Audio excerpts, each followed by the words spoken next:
कान्त नमोऽस्तु ते। तप्त काञ्चन गौरांगी राधे वृन्दावनेश्वरी वृषभानुसुते देवी प्रणमामि हरिप्रिये। वाञ्छाकल्पतरुभ्यश्च कृपा सिन्धुभ्य एव च पतितानां पावनेभ्यो वैष्णवेभ्यो नमो नमः। जय श्री कृष्ण चैतन्य प्रभु नित्यानंद श्री अद्वैत गदाधर श्रीवासादि गौर भक्तवृंद। हरे कृष्ण कृष्ण कृष्ण हरे हरे, हरे राम राम राम हरे हरे। हरे कृष्ण। तो आज का श्लोक 18वें अध्याय उपसंहार संन्यास की सिद्धि के 22वें श्लोक से है और हम सीधे 22वें श्लोक से जाने से पहले थोड़ा हम इंट्रोडक्शन समझेंगे कि अध्याय किस प्रकार से शुरू होता है और कैसे आगे बढ़ता है, और फिर आज के श्लोक पे चर्चा करेंगे। तो हम 5-7 मिनट में आपको पूरे इस पीछे के इस अध्याय के 15-20 श्लोकों का सारांश बता देते हैं जल्दी जल्दी। उसके बाद हम इस जो है श्लोक पे चर्चा करेंगे। तो यह अध्याय 18वें अध्याय शुरू होता है अर्जुन के प्रश्न से। अर्जुन पहले ही श्लोक में भगवान से प्रश्न करते हैं और उस प्रश्न में 2 चीजें पूछते हैं। 2 प्रश्न हैं कि हे भगवान, कृपया मुझे त्याग का उद्देश्य बताइए और संन्यास का उद्देश्य बताइए। तो संन्यास का उद्देश्य और त्याग का उद्देश्य।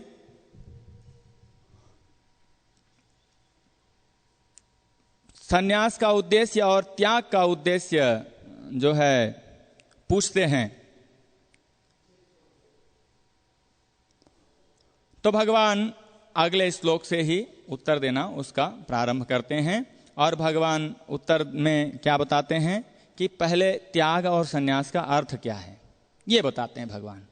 भगवान बोलते हैं कि त्याग वास्तव में,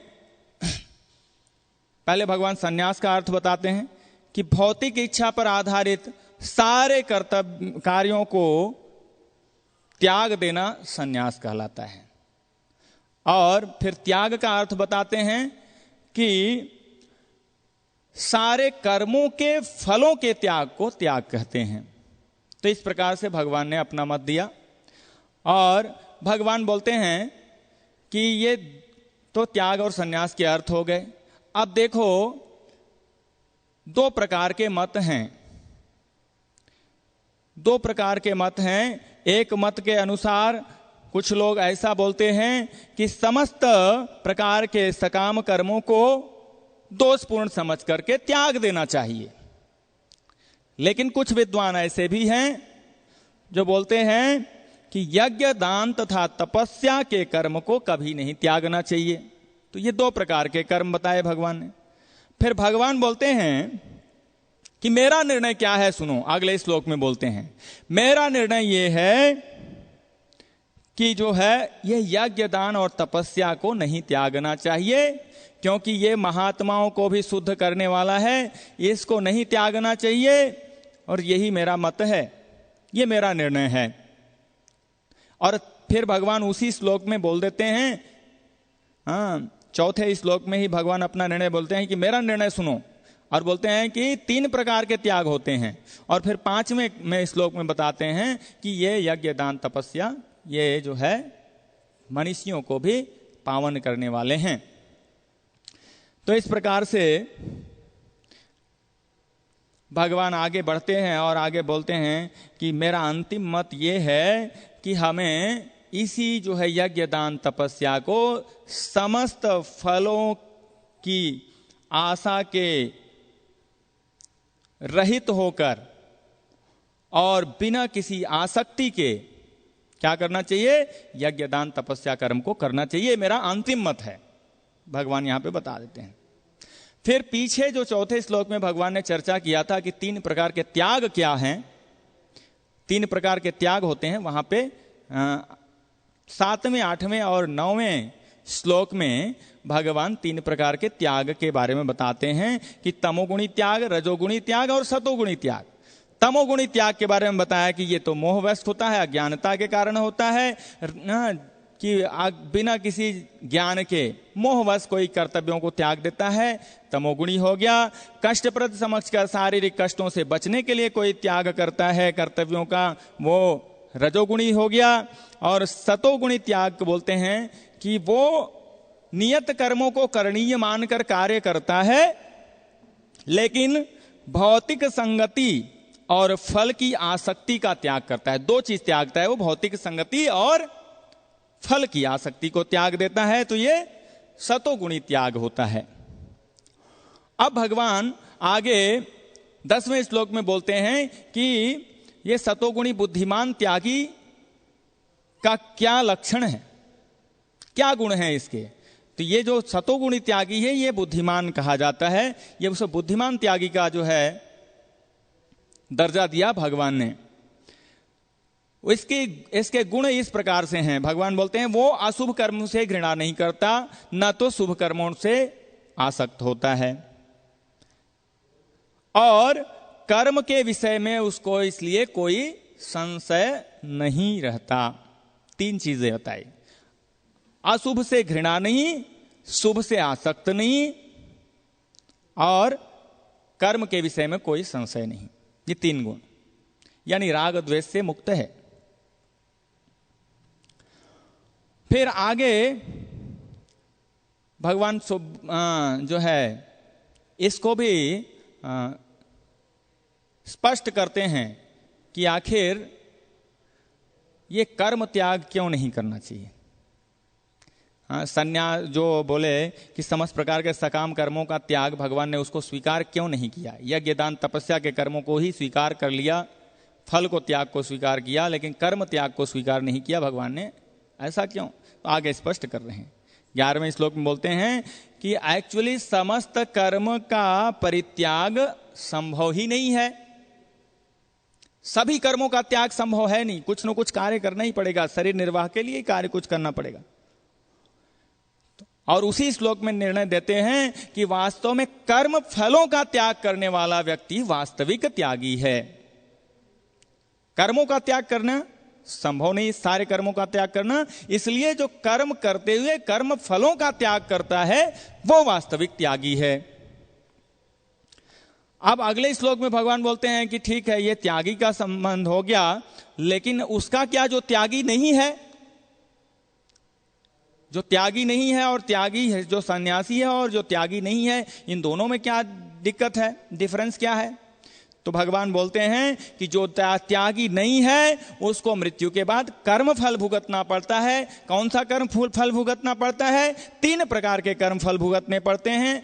इच्छित, जो उसकी इच्छा है कर्म करते हुए, अनिच्छित, जो उसने इच्छा नहीं किया था उसकी इच्छा के विपरीत फल भी मिलेंगे, और मिश्रित कर्म फल भी मिलेंगे। 3 प्रकार के कर्म फल उसको मृत्यु के बाद भुगतना पड़ेगा। लेकिन जो सन्यासी है, त्यागी है, उसको इन कर्मों के द्वारा ऐसे सुख दुख का भोग नहीं करना पड़ेगा, सुख दुख नहीं भोगना पड़ेगा। तो यहां तक भगवान ने बता दिया। अब आगे बोलते हैं कि अच्छा, ये कर्म का कारण क्या है। भगवान इसको चर्चा करते हैं कि आखिर ये कर्म उत्पन्न कैसे होता है। तो उसके बारे में भगवान बताते हैं 13वें श्लोक में कि कर्म के 5 कारण हैं, और 15वें श्लोक में उसको डिटेल में 5 कारणों का नाम बताते हैं। 5 कारण क्या बताते हैं? एक तो अधिष्ठानम यानी स्थान, जिसको शरीर जो है स्थान को बोला जाता है, स्थान जहां पे कर्म करना है, अधिष्ठानम यानी शरीर, और कर्ता यानी आत्मा, उपकरण या करण जिसको बोलते हैं वो इंद्रियां, अनेक प्रकार के जो प्रयास हैं, चेष्टाएं हैं वो, और जो अनुमति प्रदान करने वाला है वो परमात्मा, सैंक्शनिंग अथॉरिटी। तो ये 5 कारण हैं कर्म के लिए। तो ये 5 कारणों के कारण 2 तरह के कर्म होते हैं। हाँ, अगले श्लोक में बताया कि 2 तरह के कर्म होते हैं। कौन से? एक उचित कर्म होता है, एक अनुचित कर्म होता है। शरीर मन वाणी से ये 2 प्रकार के कर्म होते हैं। अब जो कोई व्यक्ति अपने आप को कर्ता मान लेता है और इन 5 कारणों को नहीं मानता है, तो उसको भगवान ने बताया कि वो पहले तो बुद्धिमान नहीं है, और दूसरा उसको सही दृष्टि प्राप्त नहीं होगा, वो सही सही देख नहीं सकता।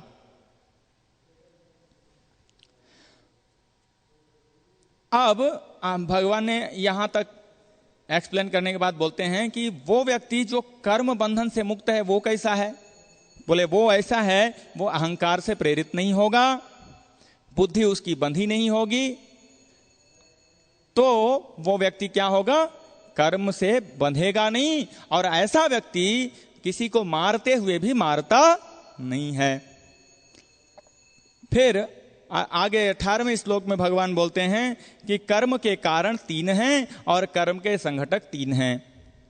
कारण में ज्ञान ज्ञेय और ज्ञाता है, और कर्म के संघटक जो हैं वो इंद्रियां हैं, यानी करण, कर्म तथा कर्ता।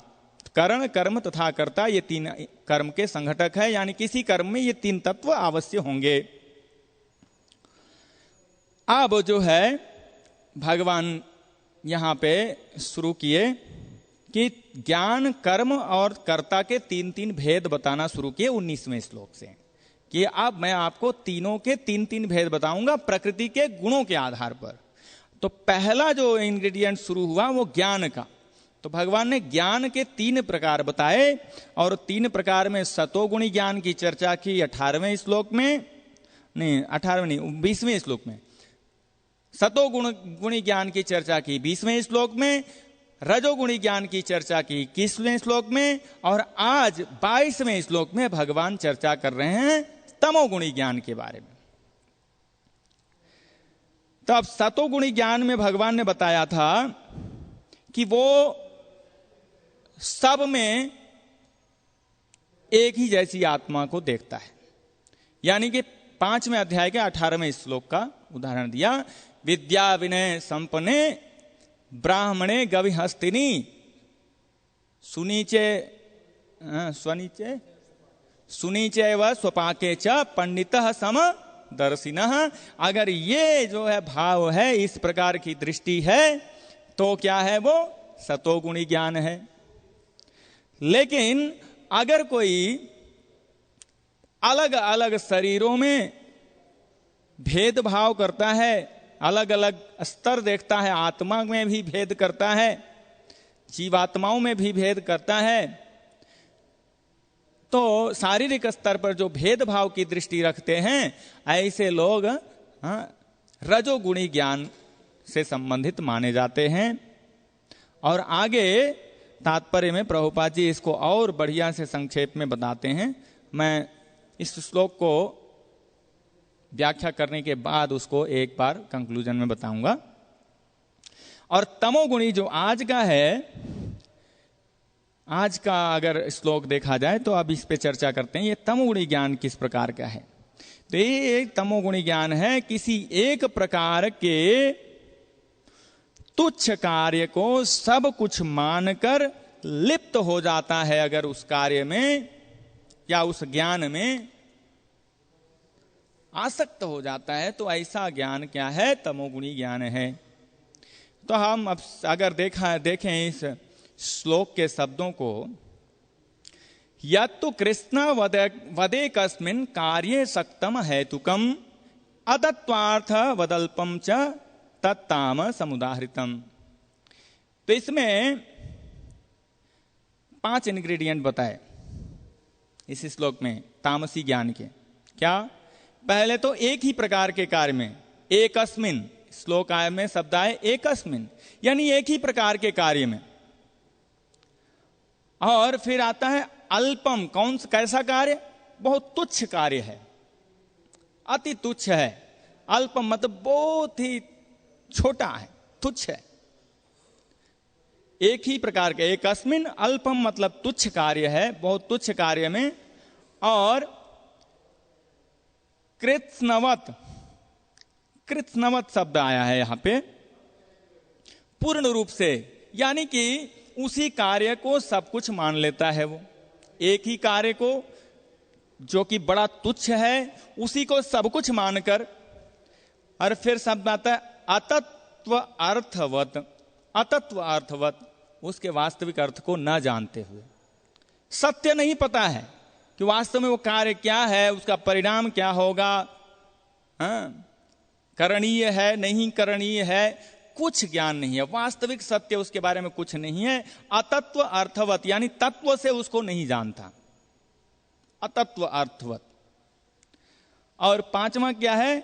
और इस प्रकार से वो क्या होता है, अल्टीमेटली इसी कार्य में सक्तम, लिप्त हो जाता है, आसक्त हो जाता है। तो ये 5 चीजें किसी ज्ञान के कारण उत्पन्न हो रही हैं, तो ये तामसी ज्ञान है, समझना चाहिए। अब प्रभुपाद जी तात्पर्य में बहुत ही महत्वपूर्ण बात बता रहे हैं। पहले ही शब्द में प्रभुपाद जी इसको बता देते हैं कि सामान्य मनुष्य का ज्ञान सदैव तामसी होता है। कंक्लूजन दे दिया प्रभुपाद जी ने पहले ही कि सामान्य सांसारिक मनुष्यों का ज्ञान तामसी होता है।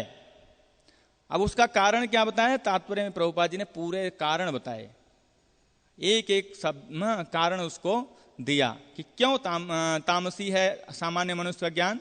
उसके कई कारण बताए। पहला, वो शास्त्र से ज्ञान अर्जित नहीं करता, पहला कारण तो ये है। दूसरा, शरीर तक ही वो उसका ज्ञान सीमित है। तीसरा, शास्त्र आदेशों की कोई चिंता नहीं है उसे। चौथा, धन को ही ईश्वर मानता है। और पांचवा, वो केवल शारीरिक तुष्टि के लिए जो भी ज्ञान हो उसी को ज्ञान मानता है, शारीरिक तुष्टि को ही ज्ञान मानता है वो। यानी कि जो भी चीज हो शरीर तुष्ट करने वाला हो वही अच्छा, वो उसके लिए ज्ञान है। और ऐसे ज्ञान से उसका जो ज्ञान है उसका परम सत्य से कोई भी संबंध भी नहीं होता, क्योंकि शास्त्रों से आ नहीं रहा है तो परम सत्य से क्या संबंध होगा। और फिर लास्ट में कंक्लूजन देते हुए प्रभुपाद जी बोलते हैं कि उसका ज्ञान तो सामान्य पशु के ज्ञान जैसे है, जैसे कि खाने सोने रक्षा करने और मैथुन करने का ज्ञान है, ऐसा ही है। इसलिए सामान्य मनुष्य जो संसारी मनुष्य है उसका ज्ञान तामसी ज्ञान है। ये प्रभुपाद जी ने इसको संक्षेप में बता देते हैं। और इसको फिर लास्ट कुछ पंक्तियों में प्रभुपाद जी ये रजोगुणी तमोगुणी ये सतोगुणी तीनों ज्ञान का संक्षेप में दे देते हैं कि ऐसा ज्ञान जो आत्मा विषय ज्ञान प्रदान करे, यानी आत्मा के विषय में जो ज्ञान होता है वो सात्विक ज्ञान है। और जो मनोधर्म से उत्पन्न हुआ, सांसारिक तर्क के द्वारा उत्पन्न हुआ, अनेकों प्रकार के वादों तथा सिद्धांतों को जन्म देता है, ऐसा जो ज्ञान है वो रजोगुणी ज्ञान है। और जितने प्रकार के भी ज्ञान, शिक्षा दीक्षा जो भी है, जो शारीरिक सुख सुविधा के लिए होते हैं, वो सारा का सारा तमोगुणी ज्ञान है। प्रभुपाद जी बड़े सरल शब्दों में बता दिए कि तमोगुणी क्या ज्ञान क्या है। जो शरीर की संतुष्टि के लिए, इंद्रियों की तुष्टि के लिए, शारीरिक सुख की सुविधा को बनाए रखने के लिए, बढ़ाने रखने के लिए, बढ़ाने के लिए जो कार्य किया जाए, जो शिक्षा ग्रहण की जाए, ये सब का सब क्या है? तामसी ज्ञान है। इसीलिए संसारी ज्ञान सारा का सारा तामसी ज्ञान है। एक्चुअली तमोगुण जहां भी आता है, तमोगुण का मतलब ही अज्ञान। वहां जहां मोह होता है, जहां अज्ञान होता है, वहां तमोगुण। तमोगुण शब्द आते ही अज्ञान, तो वास्तव में तमोगुणी ज्ञान अज्ञान ही है। इसलिए जितने भी संसारी ज्ञान हैं ये वास्तव में सारा का सारा अज्ञान है। इसी को तामसी ज्ञान कहिए या अज्ञान कह लीजिए। अब इस प्रकार के तामसी ज्ञान के उदाहरण अगर देखा जाए, अज्ञानता के उदाहरण देखा जाए, तो शास्त्रों में भी अनेक उदाहरण मिलते हैं और समाज में तो पूरा समाज भरा है ऐसे उदाहरणों से। शास्त्रों में उदाहरण कौन से हैं तामसी ज्ञान के? जैसे मृगारी क्या करता था, वो एक बार नारद मुनि एक जंगल से गुजरे तो देखे कि बहुत सारे अधमरे पशु बिलख रहे हैं, चिल्ला रहे हैं, आर्तनाद कर रहे हैं। और ये देख करके नारद मुनि परम महाभागवत भक्त हृदय उनका जो है वो बड़ा ही दयार्द्र हो उठा और वो सोचने लगे कि ऐसा कौन कर सकता है। और वो विचार करते हुए खोज रहे थे कि आखिर ये कौन कर रहा है ऐसा निर्मम, हत्या भी नहीं कर रहा है, अर्ध मृत छोड़ करके बिलखने के लिए छोड़ दिया है। तो सामने से एक व्यक्ति शिकारी मिला और नारद मुनि से मिलते ही नारद मुनि ने पूछा ये कौन है, ये ऐसा क्यों है, ये कौन मार रहा है ये पशुओं को? तो उसने बोला कि महाराज मैं ही मार रहा हूं, ये मेरा पेशा है। बोले आपका ये पेशा है, इतना घृणित कार्य है, आपको दया नहीं आती इन सारे जीवों पे? बोले मेरा तो ये पुश्तैनी पेशा है, मेरे को तो बड़ा आनंद आता है। तो बोले आखिर मार ही रहे थे तो इनको पूरा मार देते, इतना कष्ट भरे स्थिति में क्यों छोड़ दिया? बोला कि मैं जो है जब इनको तड़पते हुए देखता हूं, चिल्लाते हुए देखता हूं तो मेरे को बड़ा आनंद आता है। तो देखो कितना तमोगुण, घोर तमोगुण। यानी कि वो उसके पास और कोई कार्य सूझ नहीं रहा है। कैसे तमोगुणी ज्ञान, उसके पास कोई और कार्य सूझ नहीं रहा, बस एक ही कार्य है उस पशुओं को मारना, और ये अत्यंत तुच्छ कार्य है। और दूसरा इसी को अपना पूरा पेशा मान लिया, सब कुछ मान लिया है कि मेरा यही कर्तव्य है, यही धर्म है, यही सब कुछ है। और तीसरा इसके परिणाम को वो जान नहीं रहा है। और चौथा बहुत आसक्त है, उसको छोड़ने के लिए तैयार नहीं है। इसलिए ये तामसी ज्ञान है।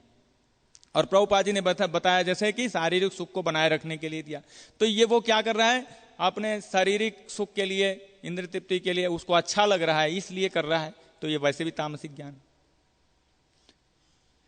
तो वास्तव में वर्तमान युग में जितने भी कसाई घर चल रहे हैं ये सब तामसिक, घोर तामसिक ज्ञान के कारण है, या अज्ञान ही है। तो इस प्रकार से देखा जाए तो घोर तामसिकता को बढ़ावा मिल रहा है आधुनिक सभ्यता में कसाई घरों के माध्यम से। वैसे तो प्रभुपाद जी ने कंक्लूजन दे ही दिया कि वास्तव में जितना भी सांसारिक ज्ञान है, जितना भी केवल शारीरिक सुख के लिए ज्ञान है, वो सारा का सारा तामसी ही है। लेकिन कुछ विशेष कार्य जो है बहुत ही घृणित है और बहुत ही घोर तामसिक है, जैसे कि कसाई खाने। इसी प्रकार से एक और उदाहरण शास्त्र में आता है रत्नाकर डाकू का, कि इस प्रकार नारद मुनि मिले, वो भी चोरी डकैती लूटपाट घर परिवार को चलाने के लिए अनेक प्रकार के कुकर्म करते थे। लेकिन फिर नारद मुनि उनसे मिलते हैं, तब उनको वास्तविक ज्ञान आया, तो वो तमोगुणी ज्ञान को छोड़ करके सत्वगुण के धरातल पे आए। इसी प्रकार से आधुनिक नास्तिकतावादी लोग अनेकों प्रकार के कारखाने बना करके, अनेकों प्रकार के कत्ल खानों को बना करके, अनेकों प्रकार के आविष्कार करके नास्तिकता को बढ़ावा देने का प्रयास कर रहे हैं। ये घोर अज्ञान ही है। इसी कारण से संपूर्ण मानव जाति अंधकार के गर्त में जा रही है। एक्चुअली तमोगुण का, तम का मतलब अंधकार होता है, इसलिए अंग्रेजी में तमोगुण को बोलते हैं मोड ऑफ डार्कनेस। यानी कि ये तमोगुण के अंतर्गत रहकर अगर कोई कार्य कर रहा है तो वो उसका भविष्य अत्यंत ही अंधकारमय है, वो अंधकार में ही जा रहा है। इसलिए बहुत ही जो है दुर्दशापूर्ण स्थिति है और बहुत ही शोचनीय स्थिति है सामान्य संसार के सामान्य लोगों की, और इसको बदलने की बहुत आवश्यकता है। इस पे हम सबको विचार करना चाहिए, भगवत गीता भागवत के संदेशों को स्वीकार करना चाहिए और इस घोर तमोगुणी स्थिति से ऊपर आने का प्रयास करना चाहिए। वास्तव में इस घोर तमोगुण स्थिति से संसार को बचाया जा सकता है यदि ये तमोगुणी लोग भगवान के भक्तों के सुझाव को स्वीकार करें, उनके उपदेशों को स्वीकार करें, भक्तों का संग स्वीकार करें और रंच मात्र भी उसको जीवन में उतारने का प्रयास करना शुरू करें, तो जिस प्रकार से मृगारी, रत्नाकर डाकू ये सब सत्व गुण के धरातल पर आ गए, महान भक्त बन गए, घोर तमोगुण से उठ करके, उसी प्रकार से आधुनिक मानव समाज भी अत्यंत उज्जवल भविष्य की ओर जा सकता है, सत्व गुण के धरातल पर आ सकता है, यदि भक्तों का संग प्राप्त हो और उनके उपदेशों को रंच मात्र भी हृदय में धारण करके शुरुआत करें उसको अपने जीवन में उतारने का, तो स्वतः ही सारा कुछ परिवर्तित होने लगेगा। और इसके उदाहरण हैं स्वयं इस्कॉन के अंतर्राष्ट्रीय कृष्ण भावनामृत संघ के फाउंडर आचार्य जगत गुरु श्रील प्रभुपाद जी, जो कि पाश्चात्य देशों में जाकर के घोर तमोगुणी लोगों के बीच में रह करके इस प्रकार के संदेश को दिया, हरिनाम को किया, जिसके कारण से अनेकों जो है तमोगुणी लोग भी धीरे धीरे सत्वगुण के स्तर पर आए और फिर विशुद्ध सत्वगुण में स्थित होकर के महाभागवत अत्यंत महान भक्तों के स्तर पर आ गए। तो ये हमें इस पे बहुत गहराई से विचार करना होगा और हम भक्तों को ज्यादा से ज्यादा प्रयास करना होगा ऐसी अज्ञानता पूर्ण आत्माओं को भगवत संदेश प्रदान करने का। तो इसलिए ये हरि नाम का अस्त्र बहुत ही महत्वपूर्ण है। वर्तमान समय में कोरोना नामक महामारी से सभी लोग ग्रसित हैं। ग्रसित इन द सेंस कोई डायरेक्ट बीमारी के संपर्क में है, तो कोई बीमारी के भय के संपर्क में है, तो कोई बीमारी के बचाव के उपायों में व्यस्त है और कोई डिप्रेशन में आया हुआ है क्वारंटाइन होकर के। तो न्यूनाधिक रूप से पूरा संसार ही इस महामारी से प्रभावित है और सब लोग इससे छुटकारा पाने के लिए अनेकों प्रकार के उपायों की चिंता करते हैं, लेकिन जो सारी समस्याओं को हल करने का उपाय गीता भागवत जैसे अत्यंत प्रामाणिक शास्त्रों में विशेष रूप से दिया गया है, उनकी ओर बहुत कम लोग देखते हैं। वास्तव में श्रील प्रभुपाद जी पहले ही अपने तात्पर्यों में बताया है कि ये जो अनेकों प्रकार के तमोगुणी कार्य हैं, अनेकों प्रकार के पाप कर्म हो रहे हैं, इसके कारण से या तो महामारी आएगी या तो भयानक युद्ध होंगे। और आप देख रहे हैं वर्तमान समय में वो दोनों स्थिति बनी रहती है। प्रभुपाद जी बोलते हैं कि आप अगर होलसेल में पशुओं की हत्या कर रहे हैं तो क्या सोच रहे हैं आप बचेंगे? नहीं, ऐसा व्यवस्था बनेगा प्रकृति की तरफ से कि होलसेल में मनुष्य भी मारे जाएंगे। तो वही हो रहा है। हर 15-20 साल के बाद कोई बड़ा युद्ध हो जाता है जिसमें होलसेल में लाखों लोग मारे जाते हैं। कोई महामारी आ जाती है जिसमें करोड़ों लोग मारे जाते हैं। लेकिन सामान्य मानव जाति, विशेष रूप से जो नास्तिक विचारधारा के लोग हैं, इसको बिल्कुल ध्यान नहीं देते और वो अपने तमोगुणी ज्ञान के आधार पर आसक्त रहते हैं। तो अतः निष्कर्ष रूप में मेरा समस्त मानव जाति से एक ही निवेदन है कि अनेकों उपाय करने के बाद हम सब थक गए हैं। अतः एक बार इस हरे कृष्ण महामंत्र भगवान नाम संकीर्तन के उपाय को अपने जीवन में लागू करिए और उसके प्रभाव को देखिए। श्रील प्रभुपाद जी बोलते हैं कि इसका प्रत्यक्ष अनुभव किया जा सकता है, लेकिन अनुभव कब करेंगे? जब इसको अपनाएंगे तब करेंगे। ऐसा थोड़ा ही है कि पहले अनुभव हो जाएगा बाद में अपनाएंगे। समाज के लोग इतने मूर्ख हो गए हैं आजकल कि जब उनको कोई विशेष उपाय करने के लिए दिया जाता है, कुछ विशेष उनके लाभ की चीजें बताई जाती है, तो वो क्या बताते हैं? वो बोलते हैं पहले अनुभव कराओ, उसके बाद हम क्या करेंगे, अपनाएंगे। अरे पहले आपको अपनाना पड़ेगा, फिर अनुभव होगा। पहले इस्तेमाल करें फिर विश्वास करें। तो मेरा ये विशेष निवेदन है कि आप सब जो भी सुन रहे हैं, जिनके पास भी ये संदेश पहुंच रहा है, इस हरे कृष्ण महामंत्र को अपनाइए। हरे कृष्ण कृष्ण कृष्ण हरे हरे, हरे राम राम राम हरे हरे। अपने आश्रितों को ये हरे कृष्ण महामंत्र की शिक्षा दीजिए। घर में बैठकर सामूहिक रूप से इसके कीर्तन को बढ़ावा दीजिए और पर्सनल व्यक्तिगत रूप से भी आप इसका अगर हरे कृष्ण मंत्र का जप करेंगे तो निश्चित रूप से इसका फल प्राप्त होगा। और इस तमोगुणी प्रभाव से, तमोगुणी के ज्ञान के जो दूषण है, तमोगुणी ज्ञान का जो दूषण है, जो आसक्ति है, उससे क्या कर सकते हैं? आप ऊपर उठ सकते हैं।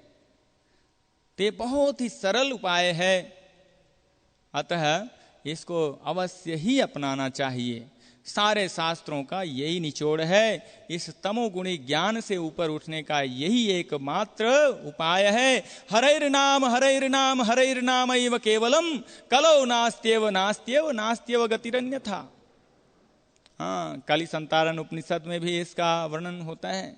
हरे कृष्ण कृष्ण कृष्ण हरे हरे, हरे राम राम राम हरे हरे। इति षोडशकम नामनम कलिकलमसनासनम। कलिकाले नाम रूपे कृष्ण अवतार। तेस तमोगुणी के ज्ञान से ऊपर उठने के लिए हम सबको निश्चित रूप से इस हरे कृष्ण मंत्र का आश्रय ग्रहण करना पड़ेगा। और रजोगुणी लोग इस प्रकार से, अनेकों प्रकार के दार्शनिक लोग जो थोड़ा आध्यात्मिक दिखते हैं और परोपकारी दिखते हैं, वास्तव में ये सब लोग रजोगुणी ज्ञान के अंतर्गत आते हैं। जैसे कि राष्ट्रवादी लोग हैं, समाजवादी लोग हैं, मार्क्सवादी लोग हैं, सांप्रदायिकतावादी लोग हैं, अनेकों प्रकार के लोग हैं। ये सब के सब क्या करते हैं? ये कई बार अपने पर्सनल व्यक्तिगत सुखों को तो त्यागते हैं, लेकिन उसको विस्तार रूप में अपने राष्ट्र, अपने समाज, अपने परिवार, अपने संप्रदाय, उसके रूप में इंद्र तृप्ति को विस्तार करते हैं। प्रभुपाद जी इन सबको किसमें बोलते हैं? इनका ज्ञान रजोगुणी है, क्योंकि ये आत्मा के स्तर पर नहीं बात करते। क्योंकि देश, समाज, राष्ट्र, संप्रदाय एक विशेष शरीर से संबंधित हो गया, शारीरिक स्तर पर हो गया, देहात्म बुद्धि के स्तर पर हो गया, तो ये सात्विक ज्ञान नहीं हो सकता, ये रजोगुणी ज्ञान हो गया। लेकिन सतोगुणी ज्ञान के जो उदाहरण हैं वो महाभागवत भक्त लोग हैं, जैसे जड़ भरत है, सुखदेव गोस्वामी जी है, जगत गुरु श्रील प्रभुपाद जी हैं, जो पूरे विश्व में जो है आत्मा संबंधी ज्ञान को विस्तारित किया। और श्रील प्रभुपाद जी का सबसे महत्वपूर्ण जो योगदान है यही है कि पूरे विश्व में उन्होंने आत्मा का ज्ञान प्रसारित किया। सबसे जो बेसिक उनका ज्ञान है शुरू ही वहां से करते हैं, we are not body, we are the soul, हम लोग आत्मा हैं। तो इस प्रकार से सतोगुणी ज्ञान वहां से शुरुआत होता है। जब हम लोग आध्यात्मिक ज्ञान, आत्मा के ज्ञान के समझ को स्वीकार करने लगते हैं तो वहां से क्या होता है, हमारा सात्विक ज्ञान शुरू होता है, यानी कि आध्यात्मिक जीवन शुरू होता है। तो वैसे हम और आगे इस पे चर्चा नहीं करेंगे। और हमारे बीच में हमारे मंदिर के अत्यंत वरिष्ठ और महान भक्त हिज ग्रेस जीतामित्र प्रभु जी हैं और इस श्लोक पे और विशेष प्रकाश डालेंगे। हरे कृष्ण। तो हम प्रभु जी से आग्रह करेंगे, प्रभु जी इस पे कुछ बताएंगे, तो आप लोग बने रहिए।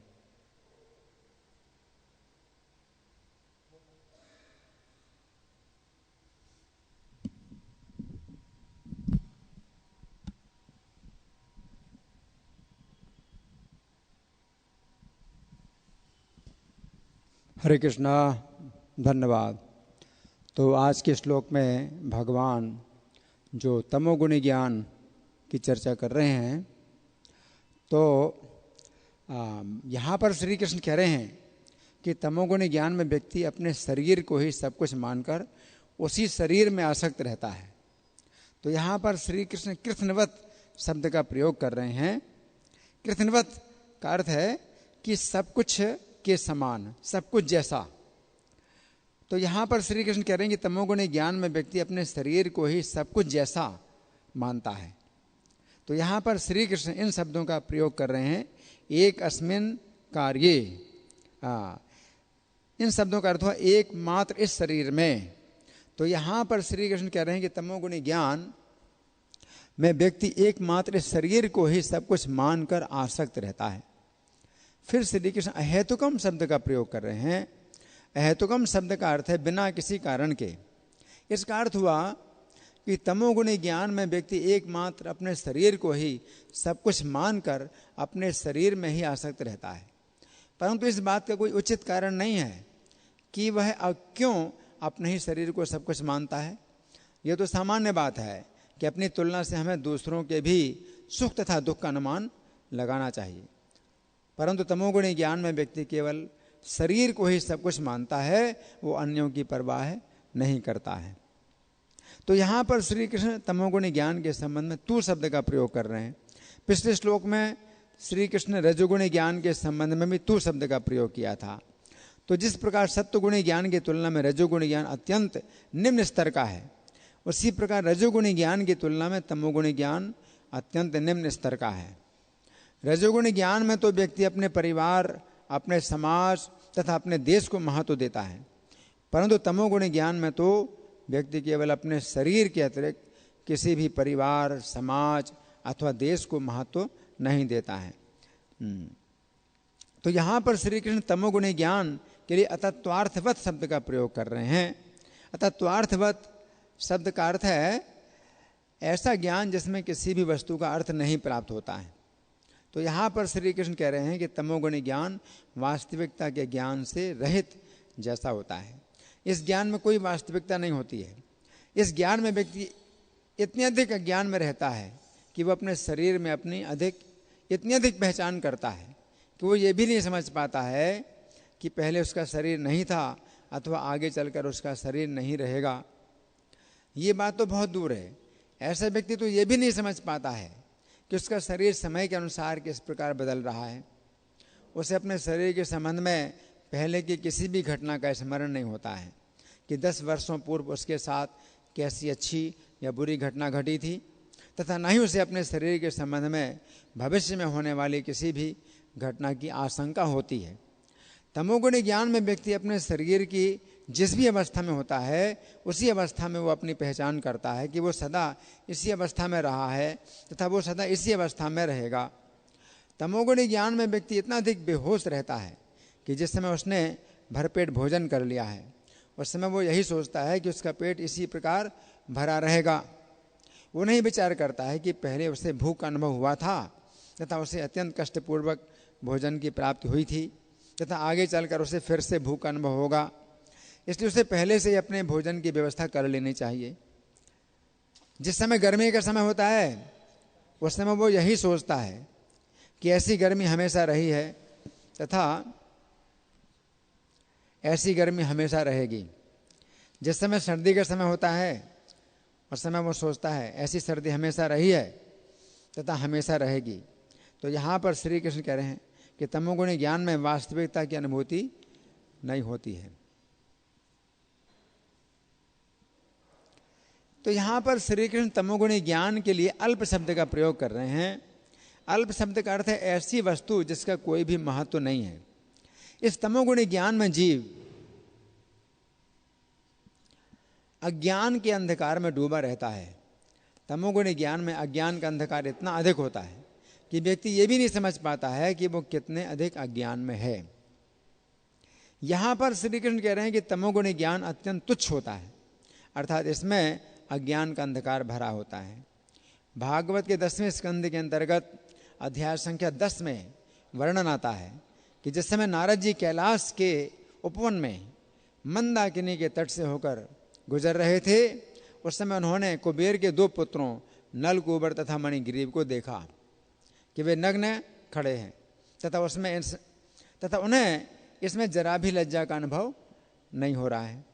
ये बात समझने की है कि उन 2 पुरुषों के साथ जो नग्न स्त्रियां थीं उन्होंने लज्जावश अपने वस्त्र धारण कर लिए, परंतु इन 2 पुरुषों ने सोचा कि अच्छा तो यही है कि उन्हें इस बात का ज्ञान ना रहे कि क्या उचित है और क्या अनुचित है। यदि उन्हें इस बात का ज्ञान रहेगा कि क्या उचित है तथा क्या अनुचित है तो उन्हें इन शिक्षाओं के अनुसार झुकना पड़ेगा। उन्हें इस बात के लिए लज्जा का अनुभव होगा कि वे क्या अनुचित कर रहे हैं। अच्छा यही है कि वे अज्ञान में रहें ताकि उन्हें लज्जा का अनुभव ना करना पड़े कि वे क्या अनुचित कर रहे हैं। यदि उन्हें उचित अनुचित का ज्ञान रहेगा तो उन्हें अनेक प्रकार के नियमों से बंधना पड़ेगा कि उन्हें क्या करना चाहिए तथा क्या नहीं करना चाहिए। सबसे अच्छा है कि अज्ञान में रहा जाए ताकि अपने को उचित अनुचित का पता ना चले तथा इस प्रकार अपने लिए कोई भी बंधन नहीं रहेगा। ऐसी स्थिति में हम जो कुछ भी करेंगे उसमें हमें कोई भी बाधा नहीं होगी। इस प्रकार के विचारों में वे शराब पीते थे। शराब एक ऐसा पेय है जिसे पीने पर व्यक्ति के अंदर अज्ञान उत्पन्न होता है तथा वो तनाव से मुक्त हो जाता है कि उसने क्या क्या गलतियां की हैं। इस प्रकार के तनाव से मुक्त होने के प्रयास में इन दोनों यक्षों को वृक्ष का शरीर प्राप्त हुआ। वृक्ष के शरीर में वे नग्न बने रहेंगे तथा उन्हें इस विषय में लज्जा का अनुभव नहीं होगा। वृक्षों के अंदर तमोगुणी ज्ञान होता है। इस घटना से हमें पता चलता है कि यदि हम सत्वगुणी ज्ञान का तिरस्कार करते हैं तो हमें तमोगुणी ज्ञान प्राप्त होता है। प्रभुपाद ने इस श्लोक की बंगाली कविता लिखी है। देह के सर्वस्व बुझी ये ज्ञान उद्भव अतत्वज्ञा अल्प बुद्धि ताम से कै सब। यहाँ पर श्री कृष्ण अर्जुन से कह रहे हैं देह के सर्वस्व बुझी ये ज्ञान उद्भव, अर्थात हे अर्जुन जिस ज्ञान में शरीर को ही सब कुछ माना जाता है वो ज्ञान तमोगुणी है। इस ज्ञान से दूर रहने के लिए तुम मेरी शरण लो। तो यहाँ पर जो भगवान कह रहे हैं कि अल्प है, ये जो ज्ञान है अल्प है। अल्प एक दृष्टि से हम सोच सकते हैं कि जो शरीर हमें प्राप्त हुआ है ना, तो ये कितना सीमित है। आप इस भवन में हैं, ऐसे कितने भवन हैं दिल्ली के अंदर, और फिर दिल्ली शहर इतना बड़ा शहर है, लेकिन इसके जैसे कितने शहर हैं, और फिर भारतवर्ष के अंदर बहुत शहर हैं, लेकिन भारतवर्ष भी जो है पूरी पृथ्वी का एक छोटा सा हिस्सा है। फिर ये जो पूरी पृथ्वी है तो पूरी पृथ्वी भी जो है पूरे ब्रह्मांड के अंदर एक तुच्छ स्थान है, लोक है, ऐसे इतने लोक हैं कि कोई संख्या नहीं हो सकती। ब्रह्मांड के अंदर इतने लोक हैं जैसे कि किसी बोरे में सरसों के दाने भरे हों, इतने लोक हैं। तो कितनी संख्या है जीवों की। तो उन जीवों की संख्या में से एक हम छोटे से व्यक्ति एक छोटे से भवन में बैठे हुए हैं और अपने को क्या समझ रहे हैं कि मैं बड़ा महान हूँ। तो तमोगुणी ज्ञान का मतलब यही होता है कि व्यक्ति शरीर से ऊपर कुछ समझ नहीं पाता है। तमोगुणी ज्ञान में इतना अज्ञान रहता है कि अगर मैं इस अवस्था में हूँ तो मैं क्या सोचता हूँ, इसी अवस्था में मैं हमेशा था, इसी अवस्था में हमेशा रहूँगा। और फिर अवस्था बदल जाती है, जवानी की आती है, तो मैं क्या सोचता हूँ, मैं हमेशा जवान था, हमेशा जवान रहूँगा। और जब शरीर बूढ़ा हो जाता है तो मैं क्या सोचता हूँ, हमेशा ये शरीर, मैं बूढ़ा था, हमेशा मैं बूढ़ा रहूँगा। जब छिपकली का शरीर मिल जाता है तो वो क्या सोचता है कि मैं हमेशा छिपकली था, हमेशा छिपकली ही रहूँगा। तो समय का उसको जो है कुछ भी अंतर पता नहीं चलता, समय की गति का पता नहीं चलता। तमोगुणी ज्ञान में व्यक्ति जो है जिस स्थिति में है उसी स्थिति में अपने को समझता है, और भौतिक संसार के कितने दुख हैं वो नहीं समझ पाता। तो गीता में भगवान कहते हैं, जन्म मृत्यु जरा व्याधि दुख दोषानुदर्शनम, जन्म मरण बुढ़ापा बीमारी दुख दोषों का दर्शन करना, ये ज्ञान है।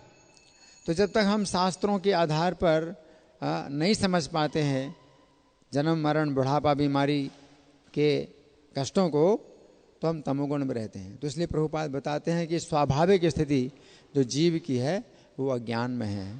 तमसो माँ ज्योतिर्गमय तस्मात् शास्त्रम प्रमाणम ते कार्याकार्य व्यवस्थितो। इसलिए शास्त्र प्रमाण है क्या करना चाहिए क्या नहीं करना चाहिए। अगर शास्त्र के आधार पर आप कार्य नहीं करेंगे तो आप फिर क्या सोचेंगे, अच्छा है शास्त्र को ना जाने, शास्त्र को जानने में फिर बड़ा बंधन होगा, क्या करना चाहिए क्या नहीं करना चाहिए, वो जो है फिर मेरे लिए बड़े तनाव की बात हो जाएगी। मैं तनाव से मुक्त रहना चाहता हूँ। तो आजकल यही जो है ना, मतलब शिक्षा दी जाती है, just do it, just do it. तो लोगों के जो है कपड़ों में भी छपा रहता है, जस्ट डू इट, यानी जो कुछ समझ में आए मन में आए वो करो। अपने अंदर ये भावना पैदा ना करो कि तुम गलती कर रहे हो, कोई गलती कर रहे है ना। तो ये तनाव जो है अपना जो है ना लेना ठीक नहीं है कि मैंने क्या गलती की थी। तो उसी अज्ञान में जो है गीता सार भी लिखा जा रहा है, जो कि आजकल के बाज़ारों में मिलता है। जो कुछ हुआ सो ठीक हुआ, जो कुछ हो रहा है सो ठीक हो रहा है, जो कुछ होगा सो ठीक होगा, है ना। तो अज्ञान है ना। तो गीता में तो भगवान कहते हैं कि भौतिक संसार दुखालय में शाश्वतम है। क्या अच्छा हुआ, कुछ भी अच्छा नहीं हुआ और कुछ भी अच्छा नहीं हो रहा है। और ऐसे पड़े रहोगे तो सब जो है गलत ही गलत हो रहा है, गलत ही गलत चलता रहेगा। तो कृष्ण कहते हैं मेरी शरण में आओ। तो वो इस गीता सार में कृष्ण की शरण तो बाद में बोलते हैं और पहले बोलते हैं कि तुम तनाव से मुक्त हो जाओ। गलत है। कृष्ण की शरण में आओ तब कृष्ण कहते हैं माँ सोचा कि तुम शोक मत करो ना, लेकिन वो पहले शोक दूर करते हैं फिर कहते हैं कृष्ण की शरण में जाओ। अज्ञान है। ये संभव नहीं है कृष्ण की शरण में गए बिना आप शोक से दूर हो सके, है ना। तो ये सब जो है अज्ञान एक गधे में भी है। वो भी कहता है जो हुआ सो ठीक हुआ, जो हो रहा है सो ठीक हो रहा है, जो होगा सो अच्छा होगा। तमोगुणी है ये। तो इस तरह से लोग जो है गीता सार के नाम पर भी अज्ञान जो है फैला रहे हैं। तो हमें समझना चाहिए कि अज्ञान जो है हमें दूर करना है और गीता के शब्दों के द्वारा दूर करना है। धन्यवाद। हरे कृष्णा। ग्रंथराज श्रीमद् भगवद गीता की जय। श्रील प्रभुपाद की जय।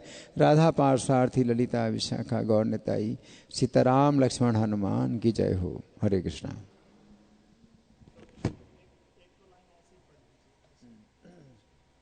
तो यहाँ पर श्री कृष्ण अर्जुन से कह रहे हैं कि जिस ज्ञान में शरीर को ही सब कुछ माना जाता है वो ज्ञान तमोगुणी है। इस ज्ञान से दूर रहने